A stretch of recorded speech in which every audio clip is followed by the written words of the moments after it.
Bonjour à tous, bienvenue sur ma chaîne YouTube. Aujourd'hui, je vais vous faire une petite activité sur le théorème de Pythagore, vraiment la base du théorème de Pythagore.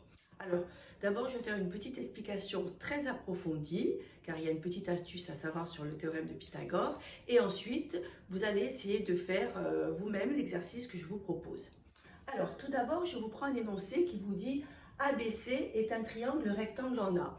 Il faut savoir que le théorème de Pythagore, on ne peut l'utiliser que lorsque le triangle est rectangle. Donc déjà, le mot triangle rectangle, il faut le souligner, car Pythagore, on ne l'utilise que dans un triangle rectangle. Dans un triangle quelconque, isocèle, il peut être isocèle rectangle, oui, et équilatéral, on ne peut pas l'utiliser.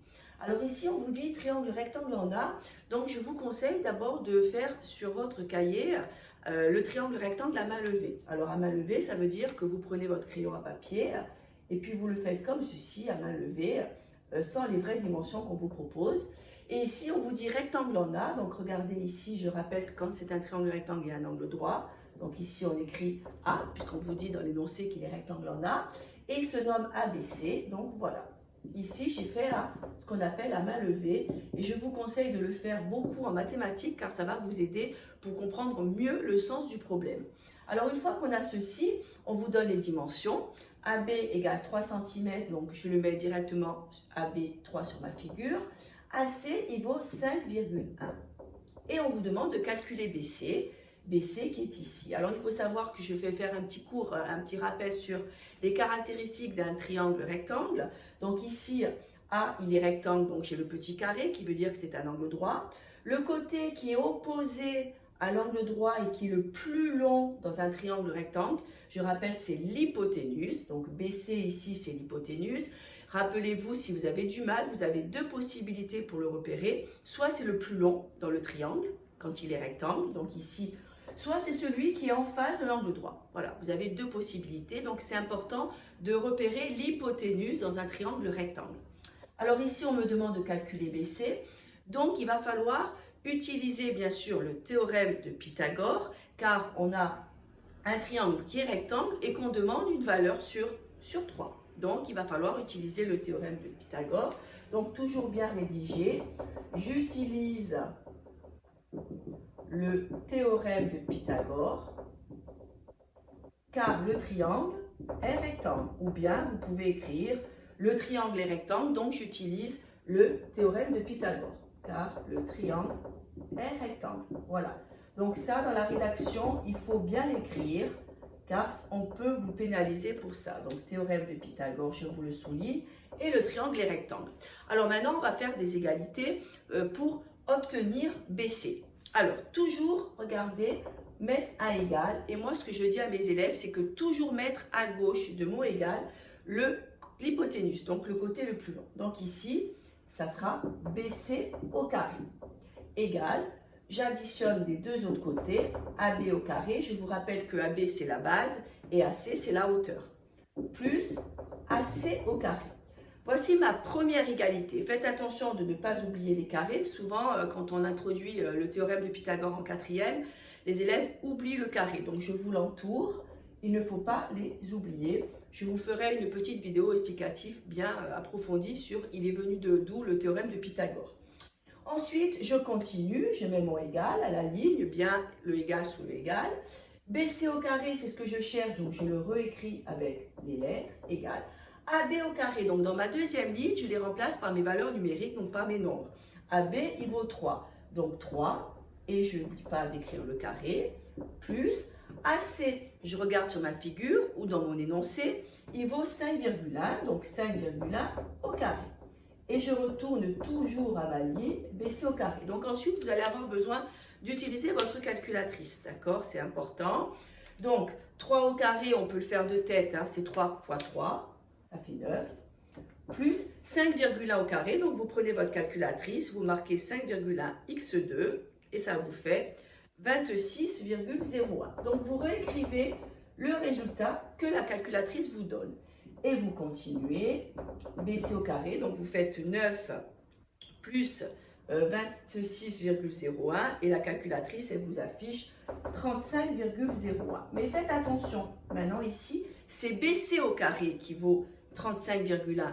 Et nous, on veut BC. Donc, vous regarderez que le BC, c'est racine carrée. Donc, vous allez dans votre calculatrice, Shift, racine carrée de 35,01 et votre calculatrice vous affiche 5,91. 5,91. Et comme on vous a donné des centimètres, n'oubliez pas de mettre l'unité qu'on vous propose en énoncé. Donc, qu'est-ce qu'il faut retenir? Regardez, je vais vous l'entourer. Pour passer de BC carré, ici, vous avez le carré, à BC, on passe. On enlève le carré et on le remplace par la racine carrée. Voilà, donc ici, j'ai bien répondu à la question qui est de calculer BC. Alors maintenant, ça va être vous qui allez devoir travailler un peu. Je vais vous proposer un autre exercice, toujours le triangle ici, c'est l'énoncé qu'on vous donne. On ne vous dit pas qu'il est rectangle dans l'énoncé sous forme de phrase, mais vous devez de suite voir que quand il y a un petit angle droit, c'est qu'il est rectangle. Donc quand il est rectangle, vous regardez, vous avez deux valeurs, il vous manque la troisième valeur, donc il va falloir utiliser le théorème de Pythagore en rédigeant bien. Alors ici, on a un triangle ATM, on voit qu'il est rectangle en A. AT vaut 8,48 mètres, MT vaut 10,6 M, donc mètres. On vous demande de calculer MA. Donc ici, on va toujours bien rédiger, on va dire que le triangle ATM, il est rectangle en A. Donc, selon le théorème de Pythagore, et on va écrire notre égalité. Voici la première des choses à faire correctement, à bien rédiger que le triangle est rectangle. C'est pour ça que j'utilise le théorème de Pythagore. Et ici, pareil. Alors, faites attention par rapport à l'exemple précédent où, rappelez-vous, lui, il est en face de l'angle droit, donc MT, je vous le marque, je vous fais un petit rappel, c'est l'hypoténuse, d'accord? Donc, c'est toujours le plus long.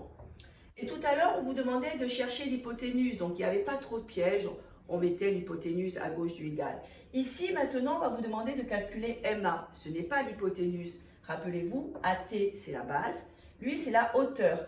Donc, même si on vous demande de calculer la hauteur ou la base, vous faites toujours l'égalité en mettant le égal à gauche du égal, l'hypoténuse au carré, car vous allez voir qu'au bout d'un moment, au bout de la deuxième ou troisième ligne, il va y avoir un changement de signe, car on va changer de côté du égal.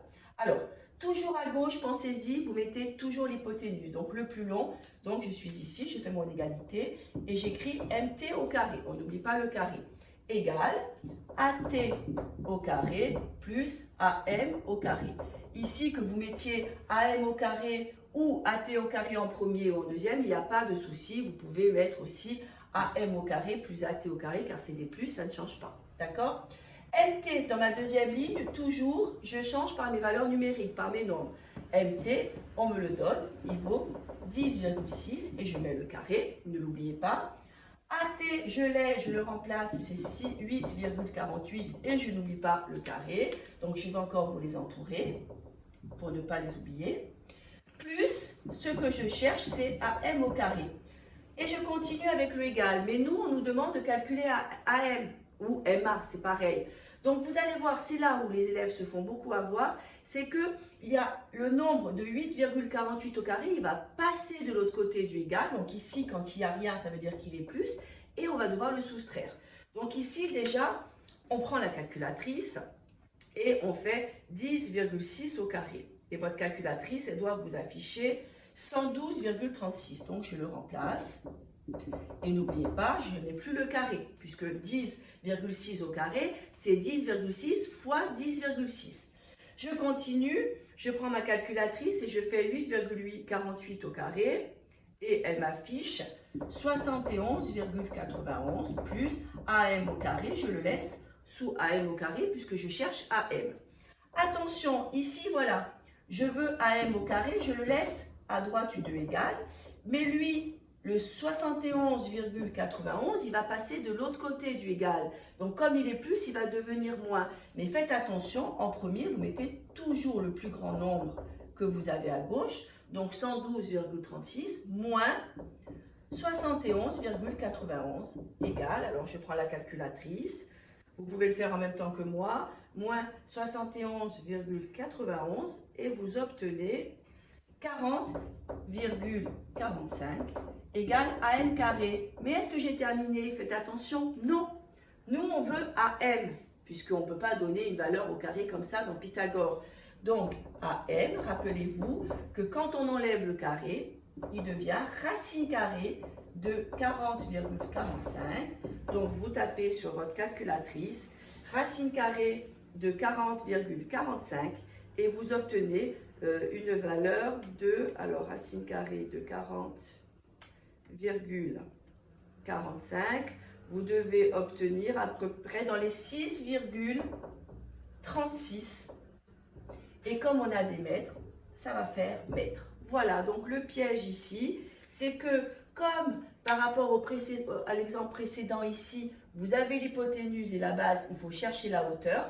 Donc faites attention, la première ligne, pensez, vous mettez toujours à gauche du égal, l'hypoténuse au carré. Et ensuite, arrivé à la troisième ligne, vous voyez qu'on veut AM, donc le 71,91, il change de côté du égal, donc il change de signe. Et le piège aussi, c'est à la fin, quand vous enlevez le carré, vous avez la racine carrée de AM que j'entoure. Donc AM, il vaut bien 6,36 mètres. Voilà, je vous ferai d'autres exercices un peu plus approfondis encore sur le théorème de Pythagore varié, diversifié. J'espère que ma vidéo vous a plu. N'hésitez pas à commenter, liker et à me poser des questions s'il y a quelque chose qui vous gêne. Je vous remercie. Merci. Au revoir.